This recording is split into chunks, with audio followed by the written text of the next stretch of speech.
Hello everyone, welcome to true IAS and PCS. तो दोस्तों, previous lecture में हम बात कर रहे थे कि भारत में विभिन्न प्रकार की किस किस तरीके की डाइवर्सिटीज़ हमें देखने को मिलती हैं, और उसी के कॉन्टेक्स्ट के अंदर हम लोगों ने दोस्तों डिटेल तरीके से बात करी थी दो प्रकार की डाइवर्सिटी के बारे में, that is religious diversity and linguistic diversity. अब कुछ दूसरे एस्पेक्ट समझते हैं हम लोग भारत के अंदर डाइवर्सिटी के। तो नेक्स्ट फॉर्म ऑफ डाइवर्सिटी जो भारत के अंदर विटनेस करी जाती है, डैट इज रेशियल डाइवर्सिटी। दोस्तों, क्या मतलब होता है इस टर्म का? अगर मैं आपसे पूछूं, ये हम वैसे काफ़ी बार डिस्कस कर भी चुके हैं, लेकिन फिर भी आप मुझे बताओ क्या मतलब होता है इस टर्म का। अगर मैं आपसे पूछूं द टर्म रेशियल या सिंपली रेस वर्ड का या कॉन्सेप्ट का क्या मीनिंग होता है, बताओ। रिया बताओ, what do you understand by the term race? मयूर?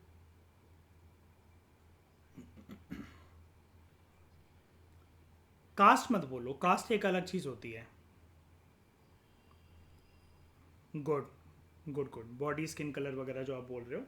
तो बेसिकली क्या होता है, जब भी ये टर्म आता है रेस, हम लोगों को दोस्तों कैटेगराइज करते हैं।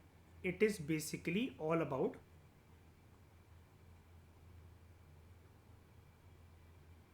Categorisation of people on the basis of shared physical traits. मतलब उनके फिजिकल ट्रेट्स कुछ लोगों के एक जैसे लग रहे हैं, तो हम उनको फिजिकल ट्रेट्स के बेसिस पर कैटेगराइज कर देते हैं। अब इन फिजिकल ट्रेट्स के अंदर क्या क्या चीज़ें आ जाती हैं, जैसे एक आपका आ गया, वैसे तो इसकी बहुत सारी डायमेंशंस हो सकती हैं, लेकिन एक आपका आ गया जैसे स्किन कलर। दूसरा आप मान लो हेयर टेक्सचर, कि आपके बाल सिल्की हैं जैसे कि साउथ ईस्ट एशियन पीपल के होते हैं, या फिर अफ्रीकन कॉन्टिनेंट में रहने वाले विभिन्न कंट्रीज़ के अंदर जो लोग हैं उनके बाल थोड़े से घुंघराले होते हैं। और कुछ फेशियल फीचर्स,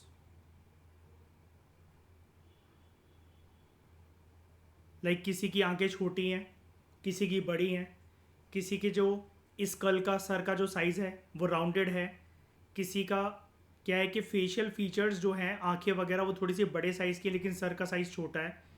इसके बेसिस पर अलग अलग प्रकार के जो लोग हैं आप उनको कैटेगराइज करते हो, और जब ऐसी कैटेगराइजेशन लाइमलाइट में या पिक्चर में आती है तब हम उसको कहते हैं रेशियल डिफरेंशिएशन, रेशियल क्लासिफिकेशन, या सिंपली द टर्म रेस।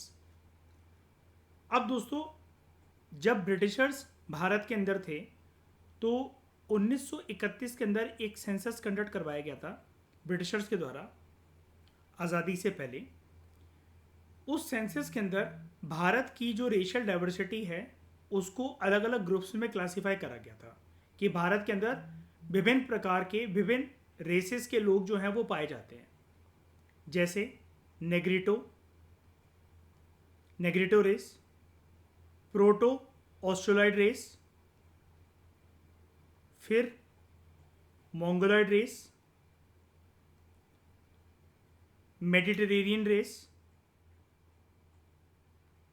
एक रेस है जिसके बारे में नॉर्मली आपने शायद से नहीं सुना होगा, वेस्टर्न ब्रेचिसेफल्स। इसकी प्रोनाउंसिएशन होती है ब्रेचिसेफल। और एक रेस है नॉर्डिक रेस।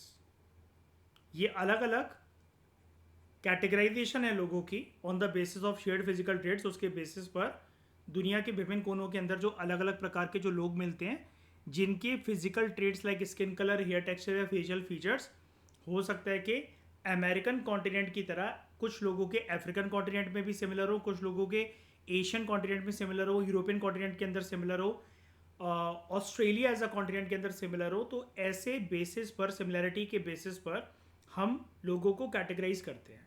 तो ये कुछ रेसेस के, इस कैटेगराइजेशन की कैटेगरीज के बास्केट्स के नाम हैं, Negrito race, Proto Australoid race, Mongoloid race, Mediterranean race, Western Brachycephal race and Nordic race. अब इनमें से जो 3 मेजर रेसेस हैं वर्ल्ड की, यानी कि उसके लोगों की संख्या ज़्यादा है, उन रेसेस से बिलोंग करने वाले लोगों की जो पॉपुलेशन है वो थोड़ी सी ज़्यादा है as compare to other races. तो 3 मेजर रेसेस वर्ल्ड के अंदर आइडेंटिफाई करी गई हैं। इनमें से एक है मोंगोलॉइड, एक है नेग्रोइड और तीसरी है कॉकासॉइड। ये तीनों प्रकार की मेजर रेसेस की कैटेगरी के लोग हमारे देश में पाए जाते हैं। तो रेशियल डाइवर्सिटी हमारे देश में है। दुनिया के अलग अलग कोनों में जो वेरियस रेसेस हैं, apart from this 3 major races जो वर्ल्ड के आइडेंटिफाई करी गई हैं, जिनके लोग दुनिया के अलग अलग कोनों में बसे हुए हैं। लेकिन अगर हम रेसेस के बेसिस पर, उनके शेयर्ड फिजिकल ट्रेट्स के बेसिस पर, like skin colour, hair texture and facial features के बेसिस पर अगर हम उसको क्लासीफाई करें उन 3 रेसेस को, तो वो है कॉकासॉइड, मोंगोलॉइड एंड नेग्रोइड। इन तीनों प्रकार के रेसेस के लोग हमारे देश में पाए जाते हैं। तो इस प्रकार से भारत एक ऐसी भूमि है, एक ऐसा देश है जहाँ पर रेशियल डाइवर्सिटी पाई जाती है। उसके बाद हमारे देश में कास्ट डाइवर्सिटी भी पाई जाती है। ठीक है, तो इंडिया एक ऐसी कंट्री है जहाँ पर विभिन्न प्रकार की कास्ट जो है वो पाई जाती हैं। अब ये जो टर्म है कास्ट, इसके 2 मीनिंग होते हैं, या फिर आप ऐसा कह लो कि कास्ट को जब भी हम यूज़ करते हैं तो वो 2 कॉन्टेक्स्ट में, रेफरेंसेस में यूज़ करते हैं। एक है हमारा वर्ण, दूसरा है जाति। तो वर्ण क्या होता है? वर्ण आप जानते हो कि इंडियन सोसाइटी के अंदर 4 फोल्ड डिवीजन को कहा जाता है। एंशियंट टाइम से, पोस्ट वैदिक एज से आप इस चीज़ के बारे में जानते हो, इस कॉन्सेप्ट को, वर्ण सिस्टम के 4 फेजेस में हम समाज और समाज के रहने वाले लोगों का विभाजन करते हैं according to functional differentiation. Functional differentiation term का दोस्तों ये मतलब है कि जो भी इन 4 कैटेगरीज में अलग अलग जगह पर जो भी पर्सन फिट होगा, उसके उस पर्टिकुलर कास्ट की, वर्ण की हिरार्की के साथ कुछ एसोसिएटेड प्रोफेशंस एंड ऑक्यूपेशंस उसको फॉलो करने होंगे, क्योंकि ऐसा माना जाता है कि एक पर्टिकुलर वर्ण के साथ वो एसोसिएटेड प्रोफेशंस या ऑक्यूपेशंस इम्बाइब्ड हैं उस वर्ण के साथ। जैसे ब्राह्मण, तो एसोसिएटेड इनका प्रोफेशन कौन सा माना गया है? टीचर्स का और प्रीस्टली क्लास का, कि पूजा पाठ वगैरह करवाएंगे, पंडित बनेंगे और पुजारी बनेंगे और टीचर बनेंगे। क्षत्रियास, इनका प्रोफेशन कैसा देखा गया है? वॉरियर ग्रुप्स का। वैश्यास, इनका प्रोफेशन क्या देखा गया है? ट्रेड का, कॉमर्स का एंड बिजनेस का। एंड शूद्र वर्ण, कि ये बाकी तीनों वर्णों को सर्व करेंगे and they will do menial work या वर्क ऑफ लेबरर। इसके अलावा इन 4 वर्णों के अलावा एक आउटसाइड कास्ट ग्रुप भी कंसिडर करा जाता है, जिसको हम अतिशूद्र कहते हैं, और जिसको आप एंशियंट हिस्ट्री की बुक्स में कैसे पढ़ते हो? It is associated with the term of Chandalas. अब यहां पर कास्ट के 2 एसोसिएटेड टर्म्स आपको बताए गए थे, एक वर्ण, एक जाति। तो ये जाति क्या होता है? जाति एक हेरिडिटरी एंडोगेमस स्टेटस ग्रुप को माना जाता है, जो कि जिस जाति में फिट होगा वो पर्सन, उसके साथ एक एसोसिएटेड पुराने ज़माने से चला हुआ आ रहा जो उसका काम धंधा होगा, जो उसका ट्रेडिशनल ऑक्यूपेशन होगा। तो ऐसा माना जाता है कि आने वाली जनरेशन्स को भी वही ट्रेडिशनल ऑक्यूपेशन को कैरी फॉरवर्ड करना है, और ये चीज़ हेरिडिटरी है, पुश्तैनी है। अब एंडोगेमस का यहां पर क्या मतलब है?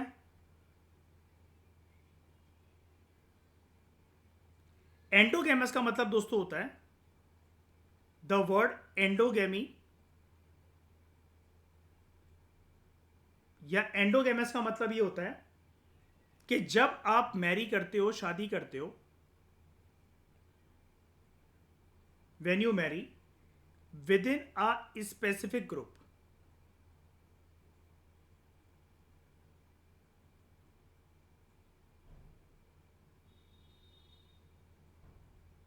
ठीक है। लाइक इसको जस्टिफाई करते हैं, लाइक अपने ही कास्ट के लोगों के बीच में शादी हो रही हो तो वो एक एंडोगेमस मैरिज कहलाएगी। सिमिलर एथनिक ग्रुप के लोगों के बीच में शादी हो रही हो वो भी एक एंडोगेमस मैरिज कहलाएगी। और एथनिक ग्रुप का मतलब क्या होता है ये मैंने इनिशियल लेक्चर्स में आपको बताया था।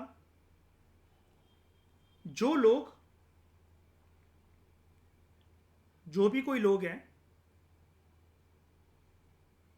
अगर वो एक कॉमन कल्चरल बैकग्राउंड को फॉलो करते हैं या उसके साथ एसोसिएटेड है, फॉलो तो नहीं मतलब basically they share a common cultural background, उसी कॉमन कल्चरल बैकग्राउंड के साथ वो एसोसिएटेड है, जिसके लिए एक वर्ड भी हम लोग यूज करते हैं, डिसेंट। यानी कि उनकी जो जड़ है,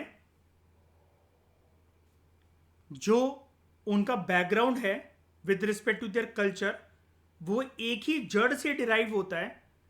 तो वो ऐसे कॉमन लोग एक एथनिसिटी, एक एथनिक ग्रुप का पार्ट होते हैं। इसके अलावा अगर आप ये मानते हो कि there is a religious group और उसी रिलीजियस ग्रुप, उसी बिरादरी के अंदर अगर आपको शादी करनी है, again that marriage will be known as endogamous marriage. इसका एक अपोजिट टर्म भी होता है जिसको हम कहते हैं एक्सोगेमी। व्हेन यू मैरी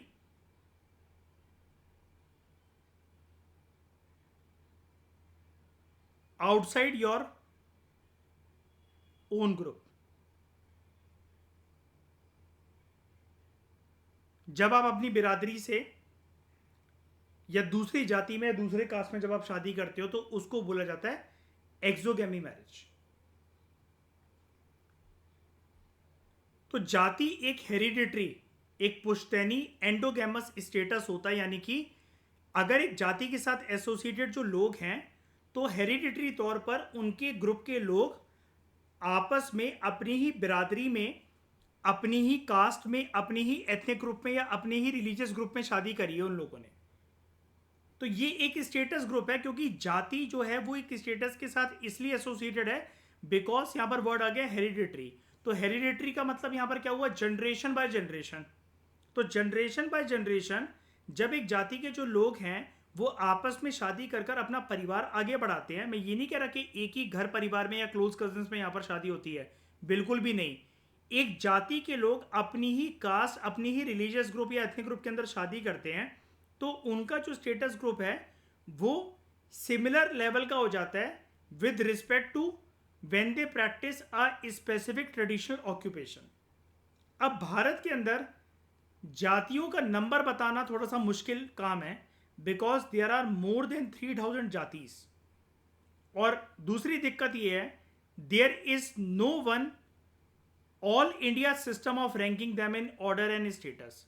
क्या आप ये सोचो कि हम एक ऐसा इंडिकेटर या पैरामीटर का इस्तेमाल करेंगे जिससे हम भारत की सभी जातियों के अंदर एक रैंकिंग ला दें कि दिस इज द फर्स्ट जाति, ये थोड़े सा क्रीमी लेयर वाली जाति है, ये सबसे एंड में आते हैं, ठीक है, ये हाई स्टेटस वाले जाति के लोग हैं, ये लो स्टेटस वाले जाति के लोग हैं। ऐसा आप पहले जमाने में कर सकते थे लेकिन अब वो पॉसिबल नहीं है। उसके पीछे रीजन क्या है कि जाति सिस्टम भारत के अंदर आगे चलकर स्टैटिक नहीं रहा था। इट इज नॉट स्टैटिक और there is mobility in the system.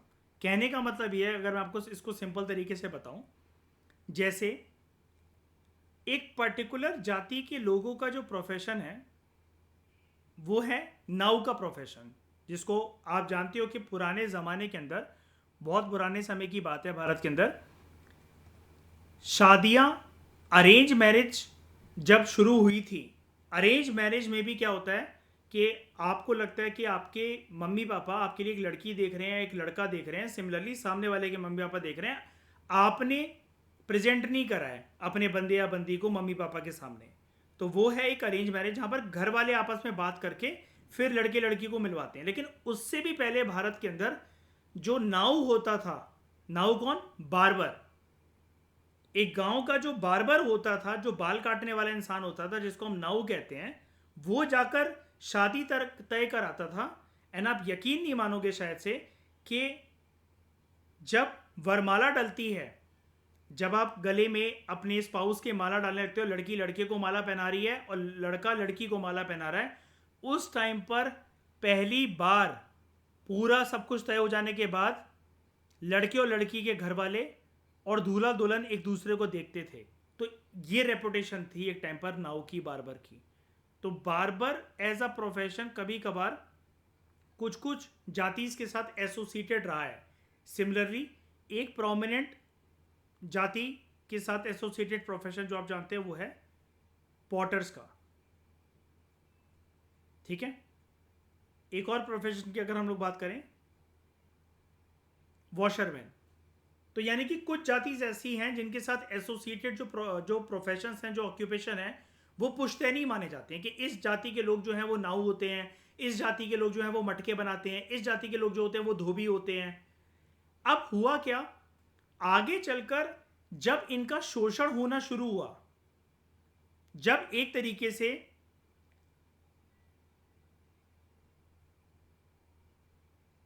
Psychological और मेंटल लेवल पर जब इनको ऐसा फील हुआ कि इनको टॉर्चर सहन करना पड़ रहा है, किसके द्वारा, किसके हाथों के द्वारा, अपर कास्ट के लोगों के द्वारा, और इनके प्रोफेशन को एवं ही समझा जा रहा है कि ये तो एवं ही है, साइडलाइन है, ये तो गरीब हैं, इनसे तो दूर रहो। और कुछ जातीज के साथ जब उन जातीज के लोगों को सहना पड़ा अनटचेबिलिटी को या लैक ऑफ रिस्पेक्ट को, या जब उनको मीनियल वर्क करना पड़ा, छोटे काम, कचड़ पट्टी उठाना लोगों की, एक गांव में आके नालियां साफ करना, लोगों के संडास वॉशरूम साफ करना, तो कुछ जाति के लोगों ने क्या करा, उन्होंने मोबिलिटी कर ली अपने सिस्टम के अंदर। कहने का मतलब यह है, एक गांव में अगर आप रह रहे हो तो ये हैं, मान लो कि अपर कास्ट के लोग, या ऐसी जाति जो कि काफी रेप्यूटेड है, और वहीं पर कुछ लोग ऐसे हैं जिनकी इज्जत नहीं करी जाती गांव में, उनको अनटचेबल समझा जाता है। ये लोग जो हैं इन जाति के लोगों को एक्सप्लॉइट करते हैं या टॉर्चर करते हैं। तो ऐसे जाति के लोगों ने ये सोचा, हम अपना या तो गांव चेंज कर लेते हैं, या ऑल टुगेदर जो हमारा सरनेम है हम उसको चेंज कर लेते हैं, और उसके साथ एसोसिएटेड अपने ऑक्यूपेशन को चेंज कर लेते हैं। अब दोस्तों एक चीज याद रखना, ये मोबिलिटी मतलब ये जो मूवमेंट होगी, ये लोअर जाति के लोग हैं, ये अपर जाति के लोग हैं। तो ये मूवमेंट हमेशा, ये वाले जो लोग हैं लोअर जाति के लोग, ये हमेशा ऊपर जाने की कोशिश करेंगे। अपने से नीचे जाति के लेवल के लोगों के सरनेम या उनकी ऑक्यूपेशन या उनके साथ एसोसिएटेड जो नाम है, जो कास्ट है, उसको अडॉप्ट करने की कोशिश नहीं करेंगे, क्योंकि इनको चाहिए इज्जत, reputation, freedom from menial work, freedom from untouchability, freedom from any kind of exploitation, harassment, उससे आज़ादी चाहिए, उससे छुटकारा चाहिए, इनको उससे निजात प्राप्त करनी है।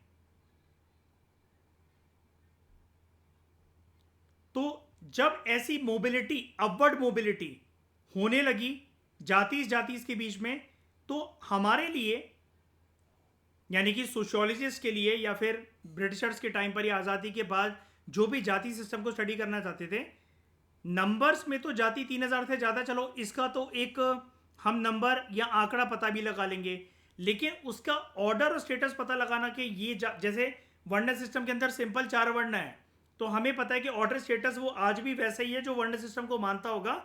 ये चीज़ वैसे इंप्लीमेंट नहीं होनी चाहिए, किसी को इसको अपनाना नहीं चाहिए, लेकिन जो पास में था अगर आज भी वो रूरल इलाकों में फॉलो होते हैं तो हम जानते हैं कि 4 ही वर्ण है, उसके अंदर कोई कंफ्यूजन नहीं है। सबसे टॉप पर ब्राह्मण, उसके बाद क्षत्रिय, फिर वैश्य, फिर शूद्र।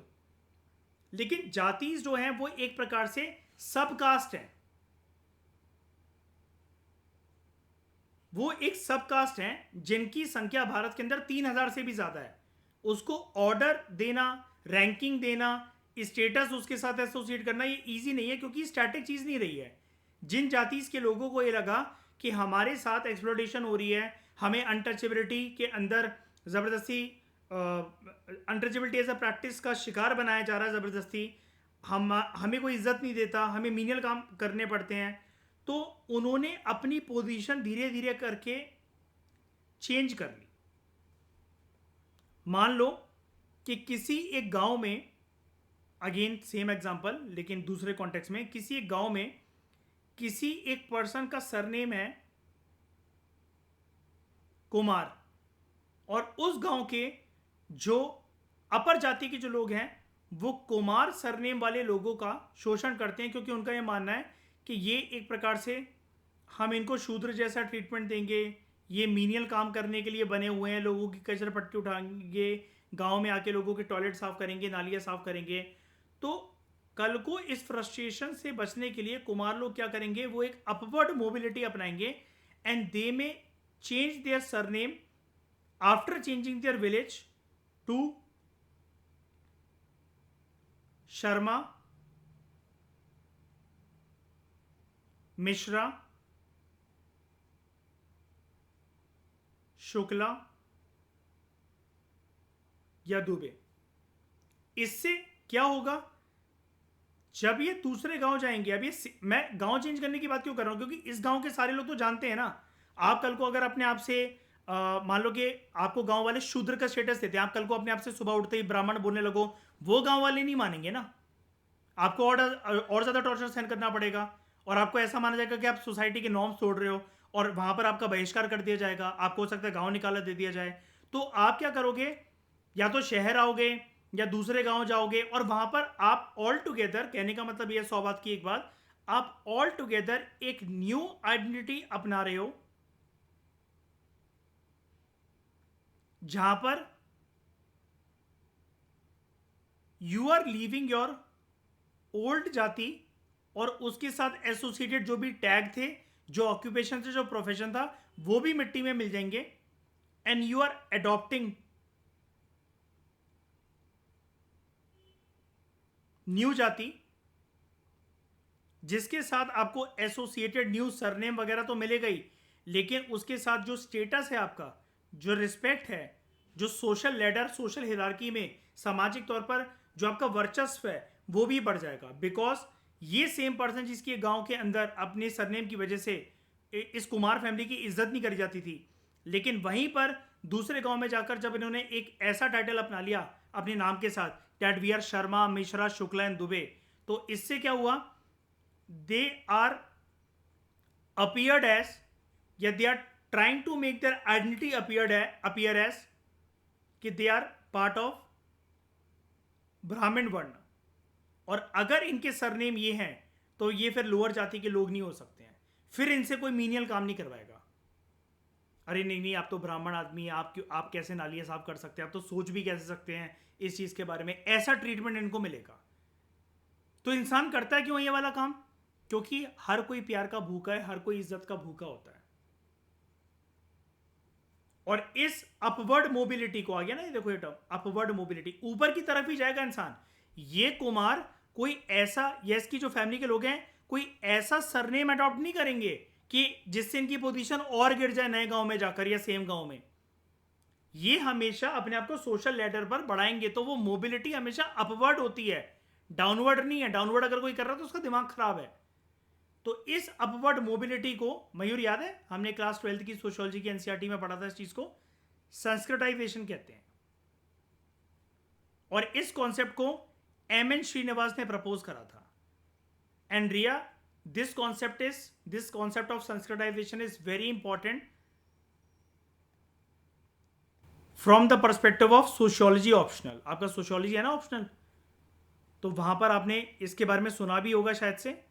और जब आप अगर अगर अभी तक आपने नहीं पढ़ा तो जब आप पढ़ोगे तो ये कॉन्सेप्ट बहुत इंपॉर्टेंट है वहां पर, Sanskritisation. You can expect a question in GS as well as in your sociology optional paper इसके ऊपर।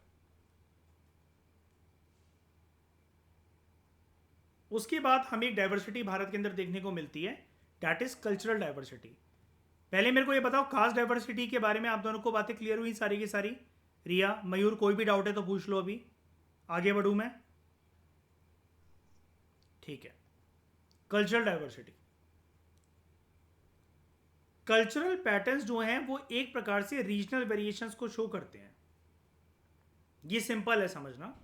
कहने का मतलब ये है कि हमारे भारत की आबादी अलग अलग राज्यों के अंदर तितर बितर होकर फैली हुई है, और उसी आबादी के फैलने के साथ जो लोगों के एसोसिएटेड जो कल्चर्स हैं, रीति रिवाज, परंपरा, चाहे वो धार्मिक हों या कैसे भी हों, with respect to literature, art, music, entertainment वाली परंपराएं हों, कुछ भी हों, ठीक है। हार्वेस्टिंग के टाइम पर फेस्टिवल को सेलिब्रेट करना, जैसे बिहू, पोंगल, लोहड़ी, ये सारी जो हैं चीज़ें, ये कल्चरल डाइवर्सिटी को शो करती हैं। क्योंकि हमारी पॉपुलेशन डाइवर्सिटी है, इसकी वजह से अनगिनत वैरायटी के इंडियन कल्चर के जो अलग अलग फ्लेवर्स हैं, उनका ब्लेंड, उनका मिक्सचर हमें देखने को मिलता है in form of various kinds of परंपराएं, रीति रिवाज, food habits, customs, dressing style, festival को मनाने का तरीका, ये अलग अलग हो जाता है। तो अलग अलग धर्म, कास्ट, रीजन्स जो हैं वो अपने खुद के ट्रेडिशन को और कल्चर को फॉलो करते हैं। जैसे नवरात्रों के टाइम पर उत्तर भारत के अंदर, नॉर्थ इंडिया के अंदर नवदुर्गा की पूजा करते हुए मछली का कुछ लेना देना नहीं होता है। या बड़े सारे रिचुअलिस्टिक ट्रेडिशन में जहां पर विद इन हिंदुज्म बकरे की बलि दी जाती है, नॉर्दर्न इंडिया के अंदर रेयरली ऐसा होता है।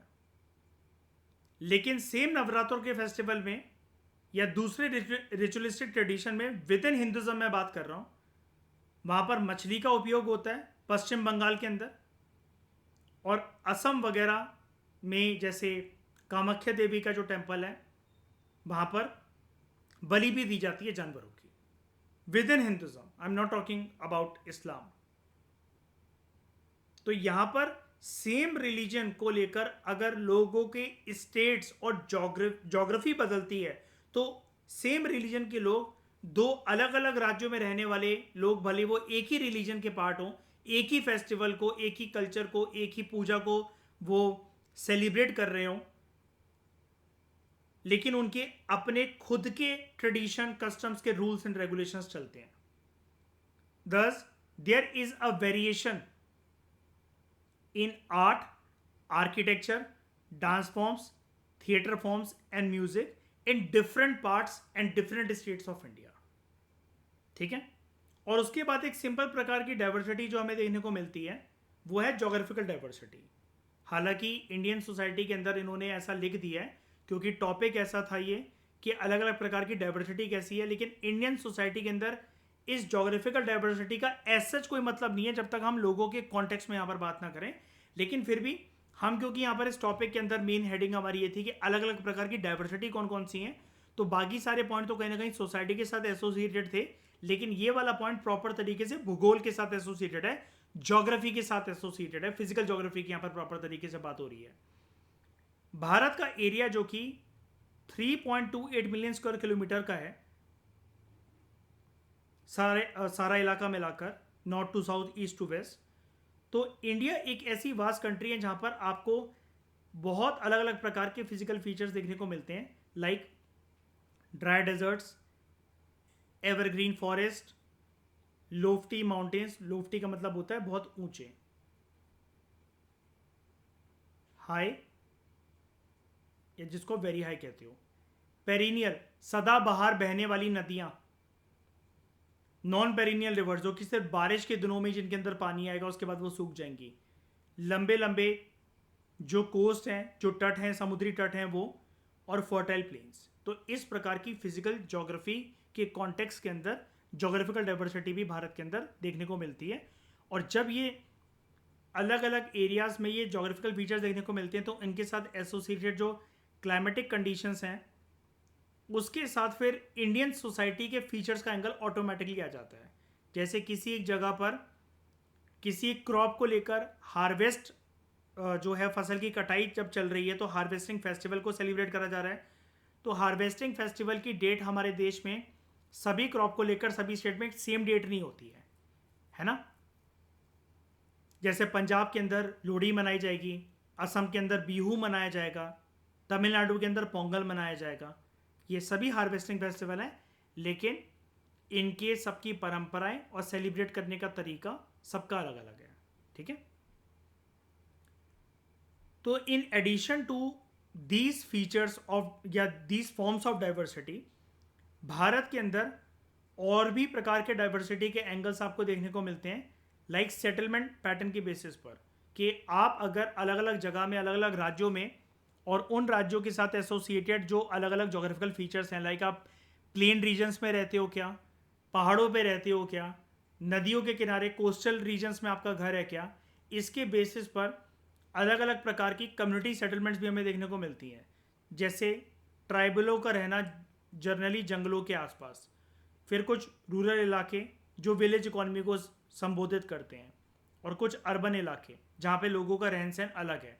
तो जब ये ज्योग्राफी बदलती है, लोगों के सेटलमेंट पैटर्न बदलते हैं, तो उसी के हिसाब से लोगों के रहन सहन, खाने पीने का तरीका, पहनावे का तरीका, बात करने का तरीका, लाइफस्टाइल का तरीका, कमाने का तरीका, सब कुछ बदल जाता है। उसके बाद कुछ हमें डाइवर्सिटी देखने को मिलती है मैरिजेस के आधार पर। अब मैरिजेस में डाइवर्सिटी एक तो है धर्म को लेकर, कि क्रिश्चियन मैरिजेस अलग तरीके से कंडक्ट होती हैं as compare to Islamic marriages, Islamic marriages अलग तरीके से कंडक्ट होती हैं as compare to Sikh marriages, सरदारों के जब शादी होती है। एंड वो मैरिजेस बहुत अलग प्रकार से हैं Sikh marriages as compare to Hindu marriages, Buddhist marriages, Jaina marriages. सब में अलग अलग प्रकार के रिचुअलिस्टिक ट्रेडिशंस को फॉलो करा जाता है, रीति रिवाज परंपरा सबकी अलग अलग है। और इसके अलावा एक डाइवर्सिटी का एंगल जो कि मैरिज के साथ ही कभी कभार उत्पन्न हो सकता है, और वो है किनशिप पैटर्न। और इसके बारे में मैंने आपको काफ़ी डिटेल में बताया था। किनशिप का दोस्तों वैसे नॉर्मल मतलब क्या होता है?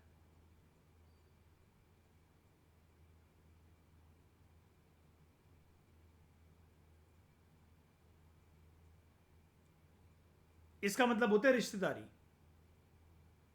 या आप इसको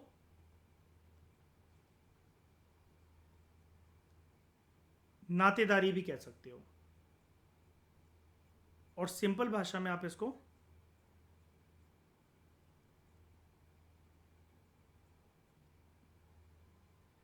संबंध भी कह सकते हो। आपके रिश्ते नाते और जो संबंध होते हैं आपके।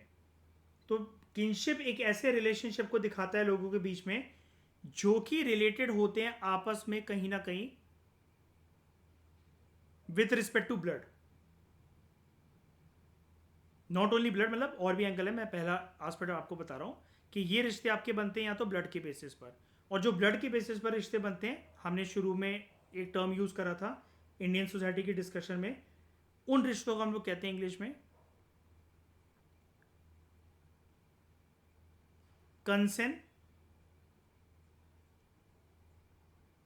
कंसेंजीनियल रिलेशंस, जो आपके खून के रिश्ते होते हैं, मम्मी पापा और आपके सारे सिबलिंग्स। और इसके साथ ही फिर आपके दादा दादी की जो ब्लड लाइन चली आ रही है, जिसमें आपके ताऊ जी, पापा, चाचा, ठीक है, और उनके बच्चे, तो ये सारे कंसेंजीनियल रिलेशंस हैं, और आपको अगर सबसे क्लोज कंसेंजीनियल रिलेशन देखना है तो आप और आपके माँ बाप के बीच में जो रिश्ता है वो सबसे पहला ब्लड लाइन का रिश्ता है। उसके बाद कोई सेकेंडरी रिश्ता बनेगा, हालांकि वो भी ब्लड लाइन के बेसिस पर हो सकता है, जैसे आपका और आपके चाचा का रिश्ता, आपका और आपके ताऊ जी का रिश्ता, आपका और आपके चाचा के बच्चों का रिश्ता, आपका और आपके ताऊ जी के बच्चों का रिश्ता, आपका और आपकी बुआ का रिश्ता। ठीक है, तो ये होते हैं ब्लड लाइन के बेसिस पर कंसेंजीनियल रिलेशन।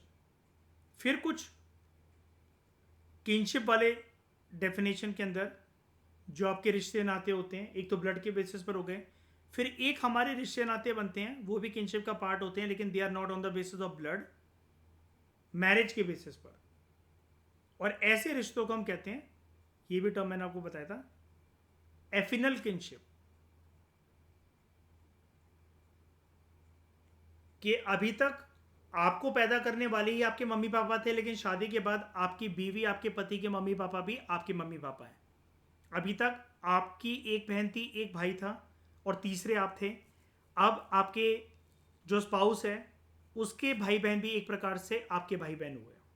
तो ये आपका रिश्ते का जो दायरा है, अभी तक आप अपने रिश्तेदारों को जिस डेफिनेशन के अंदर लेकर आते थे शादी से पहले, वो आप और आपके कजन्स, चाचा, बुआ, ताऊ जी के बच्चे, यही सब आते थे।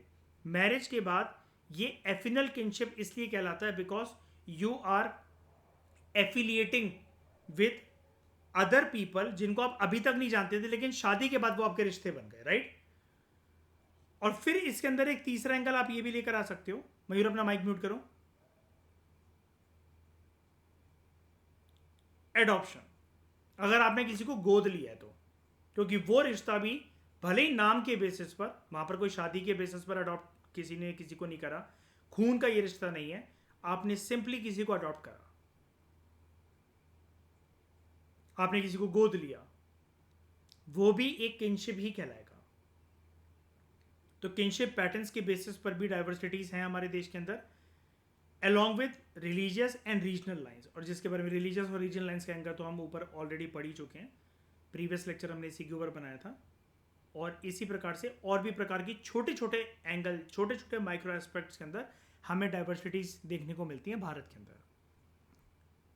तो ये हमने दोस्तों अभी तक कॉम्प्रिहेंसिव तरीके से ये डिस्कस करा कि डाइवर्सिटी इन इंडिया किस फॉर्म में हमें देखने को मिलती है, डाइवर्सिटी क्या है, यूनिटी क्या है, यूनिटी एंड डाइवर्सिटी का फंडा क्या है, अलग अलग प्रकार की कौन कौन सी डाइवर्सिटीज़ हैं भारत के अंदर। और इसी के साथ हमने बात करी थी कौन कौन से ऐसे फैक्टर्स हैं जिसकी वजह से यूनिटी इन डाइवर्सिटी, इसके बारे में अभी हमने बात करनी है, मतलब अगला लेक्चर बनाना है, अगले लेक्चर में हम इसी बारे में बात करने वाले हैं कि कौन कौन से ऐसे फैक्टर्स हैं जिसकी वजह से यूनिटी डाइवर्सिटी के साथ अमेलगमेट होकर, कंबाइन होकर, उसमें ब्लेंड होकर, उसका मिक्सचर बनकर देखने को मिलती है in terms of practical considerations. यानी कि थ्योरी में तो हम कह देते हैं कि इंडिया के अंदर यूनिटी एंड डाइवर्सिटी का प्रिंसिपल फॉलो होता है, लेकिन क्या वो सच में हमें प्रैक्टिकल कंसिडरेशंस के अंदर देखने को मिलते हैं क्या उसके कुछ प्रैक्टिकल एस्पेक्ट्स हैं, क्या एप्लीकेबिलिटी है क्या उसकी, तो वो हम कैसे जान सकते हैं with proven facts and figures, उसको हम डिस्कस करेंगे अगले लेक्चर के अंदर। इस डिस्कशन में दोस्तों फिलहाल इतना ही। Thank you very much for discussion.